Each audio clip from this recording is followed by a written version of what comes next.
any purpose for garlic right now, but it smells good. لا بس جميل. قررت ان هي بعد ما تقوم من القعده الجميله دي بقى تخش السوق بتاع القريه دي. هل الوشوش اللي هتقابلوها دلوقتي في السوق هي الوشوش اللي بتطلع في الاسواق بتاعت الافلام والمسلسلات؟ شوفوا بقى الجمال وشوفوا البساطه. Wow. Smells good. Smells good. الملوخية. Naya Maya. Ah, this is what makes the molokhaya. ملوخية بالثوم. Yes, I love molokhaya. نركز ان مفيش حد فاهم التاني، بس القلوب ليها لغه. سبحانك يا رب، يعني شايفين الألفة وشايفين التناغم وشايفين الحب، يعني مش هو ده اللي بيجي في الافلام والمسلسلات. This is what. Yeah. See, and then you boil it, right? Yes. We cut it. My mom cut it and make it like some like pieces. She put it in water and freeze it. And boil it, right? Yes, boil it. And it's all this. Part some. Wow, I love it.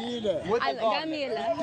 With لو ما كانش اللي بيتكلم انجليش فاهمها، هي برضه فاهمه بلغه الحب وبلغه الألفة اللي بين البشر وبعضيهم، مش بين الشعوب وبعضيهم، بين البشر وبعضهم. rabbit or chicken? بالأرانب ولا الفراخ؟ بالأرانب. بالفراخ باللحمة With الجميل. rabbit. And the garlic. يا عم خلاص.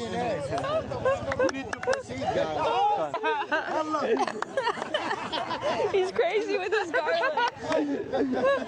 He's so crazy. فرحانين بيها، بس يعني هم فرحانين بتواجدها، بس فرحانين بتواجد عنصر يعني أجنبي جاي يتعرف على ثقافة بلدهم. يعني إيه المشكلة؟ مش هو ده برضه اللي بيجي في المسلسلات والأفلام؟ في تسول ولا في قلة أدب ولا في تحرش ولا في الكلام ده.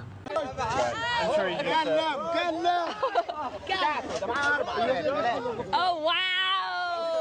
Look at them. These guys got the garlic. They got the garlic. دلوقتي بتشوف الأسواق المصرية والشارع المصري بعيون الأجانب اللي بينزلوا يعملوا تجارب حقيقية جوه الشارع المصري، مش بعيون المنتجين والمخرجين والممثلين اللي بتشوفهم في الأفلام والمسلسلات. أسألك سؤال، اسمعني.